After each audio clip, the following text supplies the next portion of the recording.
بڑی زبردست حدیث ہے جی، یہ بڑی رکت انگیز حدیث ہے. اس کو ورڈ بائی ورڈ پڑھنے کے مزہ، میں آپ کو ورڈ بائی ورڈ پڑھ کے سناتا ہوں. معاذ ابن جبل کہتے ہیں کہ ایک روز رسول اللہ صلی اللہ علیہ وآلہ وسلم ہمیں نماز فجر پڑھانے کے لیے تشریف نہ لائے. قریب تھا کہ ہم سورج کے طلوع ہونے کا مشاہدہ کر لیتے، یعنی بالکل سورج طلوع ہونے کے قریب تھا. پھر آپ صلی اللہ علیہ وآلہ وسلم بہت تیزی سے تشریف لائے، چنانچہ نماز کے لیے اقامت کہی گئی اور نبی علیہ السلام نے بڑی مختصر سی نماز فجر پڑھائی. جب آپ صلی اللہ علیہ وآلہ وسلم نے سلام پھیرا تو بآواز بلند فرمایا، اپنی جگہوں پر ایسے ہی بیٹھے رہو. پھر آپ صلی اللہ علیہ وآلہ وسلم نے ہماری طرف متوجہ ہو کر فرمایا، میں ابھی تمہیں بتاتا ہوں کہ میں تمہیں نماز پڑھانے کے لیے کیوں نہیں آیا، یعنی میں اتنا لیٹ کیوں آیا، اس کی ریزن بتاتا ہوں. میں رات کو بیدار ہوا، وضو کیا، جس قدر مقدر میں تھا میں نے نماز پڑھی. مجھے نماز میں اونگ آنے لگی، حتیٰ کہ وہ مجھ پر غالب آ گئی. تب میں نے اپنے رب کو بہترین صورت میں دیکھا، خواب کے اندر. کائنات میں ایک ہی ہستی ہے جس نے اللہ کو دیکھا ہے، وہ نبی علیہ السلام ہے، اور وہ بھی خواب میں. ہاں، جنت میں سب لوگ دیکھیں گے لائف انشاءاللہ، جیسا کہ اس کی شان کے لائق ہے. تو کہتے ہیں میں نے اپنے رب کو بہترین صورت میں دیکھا، چنانچہ میرے رب نے مجھ سے فرمایا، محمد صلی اللہ علیہ وسلم. میں نے عرض کیا، میرے رب میں حاضر ہوں. فرمایا، فرشتے کس چیز کے بارے میں بحث و مباحثہ کر رہے ہیں؟ میں نے عرض کیا، میں نہیں جانتا. یعنی خواب میں انہوں نے دیکھا کہ فرشتے کو آپس میں گفتگو کر رہے ہیں، لیکن نبی اسلام کو آواز نہیں آ رہی تھی، صرف ان کی آپس میں بحث و تکرار نظر آ رہی تھی. تو کہتے ہیں میں نے کہا، یا اللہ میں نہیں جانتا. اللہ تعالیٰ نے 3 مرتبہ ایسے ہی فرمایا. پھر آپ صلی اللہ علیہ وآلہ وسلم نے فرمایا، میں نے اپنے رب کو دیکھا کہ اس نے اپنا ہاتھ میرے کندھوں کے درمیان رکھا، حتیٰ کہ میں نے اس کے انگلیوں کے پوروں کی ٹھنڈک اپنے قلب اور سینے میں محسوس کی. یعنی یہ ہاتھ جیسا کہ اس کی شان کے لائق ہے، دونوں شانوں کے درمیان رکھا تو میں نے اپنے سینے میں اپنے رب کے ہاتھ کی ٹھنڈک محسوس کی، اور میرے سامنے ہر چیز واضح ہو گئی اور میں نے پہچان لیا. یعنی وہ جو فرشتوں والا معاملہ تھا، وہ غیبی خبر اللہ تعالیٰ نے ٹرانسفر کر دی. پھر اب اللہ تعالیٰ نے دوبارہ پوچھا، محمد، میں نے عرض کیا، میرے رب میں حاضر ہوں. فرمایا، مقرب فرشتے کس چیز کے بارے میں بحث کر رہے تھے؟ میں نے عرض کیا، گناہ مٹا دینے والے اعمال کے بارے میں. تو اللہ نے فرمایا کہ محمد وہ کیا ہیں؟ میں نے عرض کیا، جو کچھ اب فرشتوں والا علم حضور صلی اللہ علیہ وسلم کو بھی ٹرانسفر ہو گیا، کہ باجماعت نماز پڑھنے کے لیے پیدل چل کر جانا. ہائے ہائے، یہ گناہ مٹا دینے والے اعمال ہیں جو سورۃ الانعام میں سورہ طٰہٰ کے اندر آتا ہے نا، کہ جو گناہ ہیں وہ نیکیاں جو ہیں گناہوں کو مٹا دیتی ہیں. تو یہ سورہ ہود کے اندر نیکیاں گناہوں کو مٹا دیتی ہیں. تو وہ کون سی نیکیاں ہیں؟ پیدل نماز کے لیے چل کے جانا، نماز کے بعد مسجد میں ہی بیٹھے رہنا، یہ دوسری نیکی.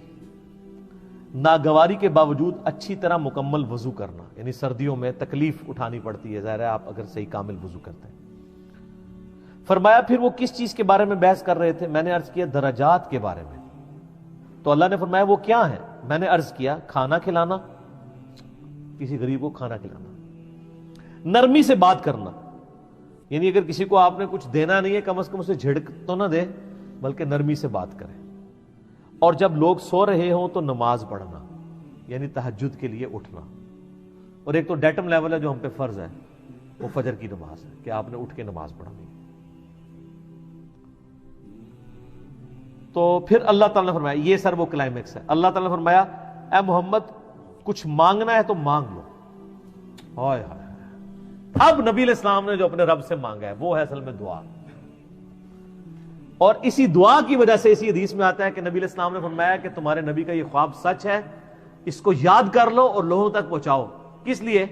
کہ سبحان اللہ کہ اس لیے کہ جو میں نے مانگا نا وہ بھی اپنے رب سے مانگے. اور یہ دعا الحمدللہ میں نے 1994 میں یاد کر لی تھی، جب میں ایف ایس سی میں تھا، آج سے 25 سال پہلے، جب مجھے پہلی دفعہ یہ دعا پتہ چلی تھی. اللہم انی اسألک فعل الخیرات وترک المنکرات وحب المساکین وان تغفر لی وترحمنی واذا اردت فتنة فی قوم فتوفنی غیر مفتون واسألک حبک وحب من یحبک وحب عمل یقربنی الی حبک. اللہم انی اسألک فعل الخیرات، اے اللہ میں تجھ سے نیک اعمال کا سوال کرتا ہوں کہ میں نیک اعمال کروں، وترک المنکرات، اور تمام گناہوں کو چھوڑ دینے کا سوال کرتا ہوں، وحب المساکین، اور مسکینوں کی محبت. یعنی جو کچھ فرشتوں کی بحث تھی اور حضور علیہ السلام نے جواب دیا، اسی وقت آپ نے اس کو دعا بنا لیا. وَأَن تَغْفِرَ لِي وَتَرْحَمَنِي، اور یہ کہ تو مجھے بخش دے اور مجھ پہ رحم فرما. وَإِذَا أَرَدْتَ فِتْنَةَ فِي قَوْمٍ فَتَوَفَّنِي غَيْرَ مَفْتُونٍ، اور اگر تو کسی قوم کو فتنے میں مبتلا کرنے کا ارادہ کرے تو یا اللہ مجھے فتنے سے بچا لینا. لوگ تو کہتے ہیں نا جی وہ اللہ تعالیٰ سے یہ دعا نہیں کرنی چاہیے، اللہ تعالیٰ سے کہنا چاہیے صبر مانگنا چاہیے. نہ، اللہ تعالیٰ سے پہلی دعا یہ کرنی چاہیے کہ اللہ تعالیٰ ہمیں فتنے میں مبتلا ہی نہ کر. اور اگر تو نے میری ڈیسٹنی میں لازمی رکھا ہے اس آیت کے تحت کہ وَلَنَبْلُوَنَّكُمْ بِشَيْءٍ مِّنَ الْخَوْفِ، تو پھر اگر مجھے یہ کرنا چاہتا ہے تو پھر مجھے ثابت قدم رکھ. پہلی دعا یہ ہے وَإِذَا أَرَدْتَ فِتْنَةَ فِي قَوْمٍ فَتَوَفَّنِي غَيْرَ مَفْتُونٍ، اے اللہ مجھے فتنوں سے بچانا. اللہم انی اسألک حبک، اے اللہ میں تجھ سے تیری محبت کا سوال کرتا ہوں. وحب من یحبک، اور میں ہر اس شخص کی محبت تجھ سے مانگتا ہوں جس سے تو محبت کرتا ہے، یعنی سارے انبیاء کی محبت، اہل بیت کی، صحابہ کی، نیک لوگوں کی. اللہم انی اسألک حبک وحب من یحبک وحب عمل یقربنی الی حبک، اور میں اللہ ہر اس عمل کی محبت تجھ سے مانگتا ہوں جو مجھے تیرا قرب عطا کر دے.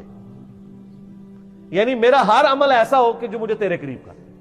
ایک تو وہ دعا ہے نا ابو داؤد کے اندر، سنن نسائی میں، کہ معاذ ابن جبل ہی کو نبی علیہ السلام فرمایا تھا اے معاذ میں تجھ سے محبت کرتا ہوں. ان کا یا رسول اللہ میں بھی کرتا ہوں. تو فرمایا معاذ یہ دعا کبھی نہ چھوڑنا، ربی اعنی علی ذکرک و شکرک و حسن عبادتک. یہ وہی دعا ہے، اے اللہ میں تیری مدد چاہتا ہوں تیرا ذکر کرنے پر، شکر ادا کرنے پر، اور اچھے طریقے سے عبادت کرنے کے پر. اور نسائی میں الفاظ ہیں اللہم کے ساتھ، یہ دونوں الفاظ ٹھیک ہے، ربی اعنی اور اللہم اعنی، دونوں الفاظ سنت سے ساتھ. تو یہ دعا کی. پھر نبی علیہ السلام نے فرمایا یہ خواب حق ہے، اسے یاد کر لو اور دوسروں